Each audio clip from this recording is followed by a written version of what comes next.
Bonsoir, bonjour les frères, ça dépend quand est-ce que tu regardes la vidéo. Aujourd'hui, une nouvelle vidéo. Et là, je vais vous faire ma preview, mon ressenti de cet album j'ai grandi avec, même si bon, ça fait que 4 ans, qui m'a bouleversé, je peux pas vous mentir, enfin pas bouleversé, mais qui m'a bien marqué dans mes esprits. C'est Without Warning de Metro Boomin. Et en tête principale, Offset et 21 Savage. Est-ce que j'ai apprécié l'album ou est-ce que je l'ai détesté? Je pense que vous avez déjà vu mon ressenti. Donc c'est parti les mecs, let's go. Alors déjà cet album il est entièrement produit bien évidemment par Metro Boomin. C'est ce mec qui est perfectionniste. Voilà, qui est perfectionniste et qui laisse rien passer. Donc à ses côtés dans le projet, dans certains sons, on a Cub Hates, c'est un allemand. On a Dremoon, c'est un mec du label à Metro. Et on a Southside, bien évidemment, qu'on ne présente plus. Without Warning, il a commencé à la 4e place en 2017 au Billboard de son en Amérique, aux États-Unis. Bien évidemment, je pense que s'il sort aujourd'hui le projet, je pense pas qu'il est 4e, mais je pense vraiment qu'il est premier. Parce que bon, quand t'as 21, Offset et Metro derrière, tu sais que c'est un bon album, donc forcément il sera numéro 1. Même si bon, à l'ancienne, il n'était pas très connu. Même si Offset, il venait des Migos, donc il avait quand même déjà une certaine bonne réputation. Mais 21, il commençait, il avait sorti Issa, je crois.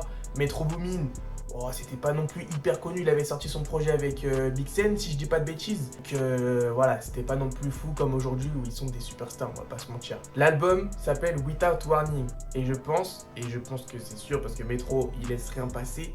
C'est un film d'horreur qui est sorti dans les années 80, 1980 exactement, où le film s'appelle tout simplement Without Warning. Je vais pas vous mentir, j'ai pas du tout vu le film. Mais je sais qu'il y a un gros extraterrestre dans le film et que c'est un film d'horreur, tout simplement. D'où la thématique un peu qui était sortie Halloween. Il est sorti le 31 octobre 2017. Il l'avait annoncé le 30 octobre. Donc voilà, tu vois, ça j'aime bien, c'est du concret. Et tu sais que ça va être fort parce que c'est Metro Boomin derrière. Vous voyez ce que je veux dire? Donc je pense que c'est tiré un petit peu du film. Il n'a pas sorti Without Warning comme ça. Je pense que Metro, quand il fait un projet, il sait construire une histoire derrière. Il fait pas n'importe quoi à droite et à gauche. Même son album là, il y a l'explosion. De base, c'est un film d'un écrivain. C'est un truc de fou. Ce mec est trop loin et il a une... Je sais pas ce qu'il a dans la tête, mais il est au-dessus de tout le monde. Pour moi, c'est l'un des meilleurs beatmakers, tout simplement. Bon, en ce qui est du projet maintenant, Without Warning, on a Travis Scott en featuring et on a Quavo. Donc je vais déjà vous dire mon featuring préféré, c'est bien évidemment avec Quavo, même s'il y a un gros Travis Scott derrière. Pour moi, le featuring préféré, c'est Quavo. Il ramène quelque chose dans le son avec ses vocaux.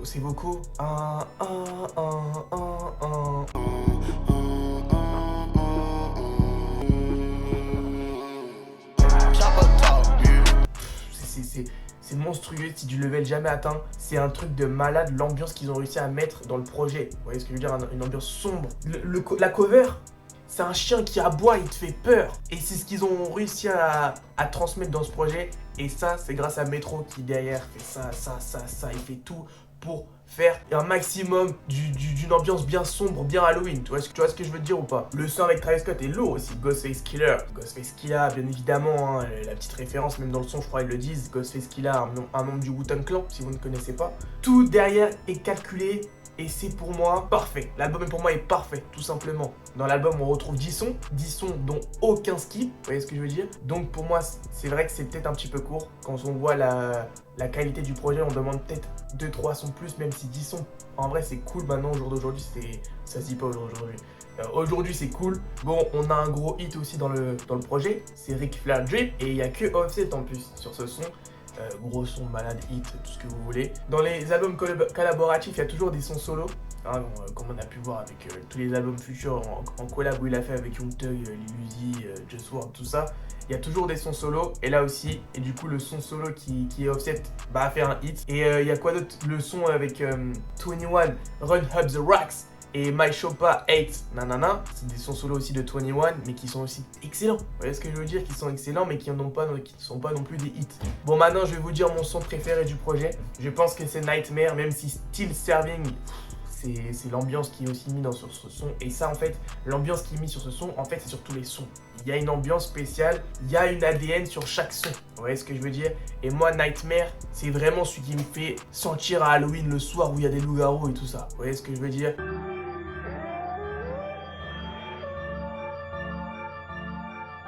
Freddy Krueger, give him a nightmare. Quand Offset il dit Freddy Krueger, give me a nightmare, donne-leur des cauchemars. Hein? Moi j'ai bien aimé ça, parce que Freddy Krueger quand j'étais petit, j'étais un peu. J'avais peur. J'avais peur avec ces grandes griffes là. Il m'avait fait peur le film, je vais pas vous mentir. Donc forcément quand je grandis, bon, c'est vrai que ça fait que 4 ans que l'album est sorti, c'est une masterclass. Darth Vader aussi, qui est lourd, mais en fait, le problème c'est que je fais son par son, à chaque fois je dirais que c'est lourd. Vous voyez ce que je veux dire? Et Metro, il a réussi, comme je l'ai dit tout à l'heure, à mettre une ambiance sur chaque son. Et chaque son fait Halloween, fait sombre, fait, tu sais, quand tu sors le soir, en plus actuellement, il fait plutôt, il fait nuit tôt. Donc forcément, c'est vers cette période-là où je me refais l'album. C'est un pari réussi qu'ils ont fait, pour ma part. Et puis bon, 21 Savage, c'est quand même un mec sombre. Et Offset, c'est pas un mec sombre, mais il a réussi à se mettre dans le projet qui est sombre. Donc, gros respect à Offset. Et Metro, de toute façon, toutes ses prods, c'est un peu sombre. Même si, des fois, il peut faire des trucs un peu... Il est polyvalent, on peut dire ça, il est très polyvalent. Bon, maintenant, aujourd'hui, la cover est mythique. On va pas se mentir, à chaque fois qu'on voit la cover, on se dit... Juste un chien comme ça, il nous procure tellement d'émotions, hein, c'est juste parce que le projet est fort. Tu vois ce que je veux dire? Il est très fort et je vous mets la cover originale, enfin, juste le chien normal de base quoi. Et ils ont juste mis Without Warning en bas et ça a fait aujourd'hui une cover, pour ma part, classique. Limite classique, oui, j'ai envie de le dire. C'est trop fort, dommage ils en ont pas fait des vinyles, je trouve ça dommage. Bon maintenant je vais mettre une note au projet, comme je l'ai fait pour Lil Baby, hein. D'ailleurs la note était nulle à chier, après c'est mérité, on va pas se mentir. Without Warning de 21 Offset et Metro est pour moi un 8,5. Peut-être pour vous c'est peu 8,5, mais pour moi c'est énorme.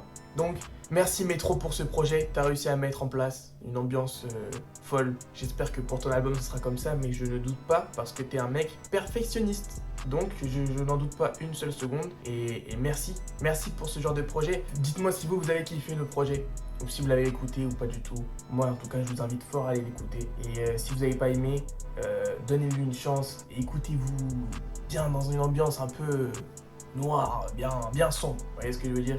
Et dites-moi du coup votre son préféré, même si je pense que personne dira Nightmare, hein. Je vais être le seul mec, mais bon c'est pas grave. En tout cas, portez-vous bien les mecs, faites attention à vous et j'espère que vous avez kiffé cet album et joyeux Halloween.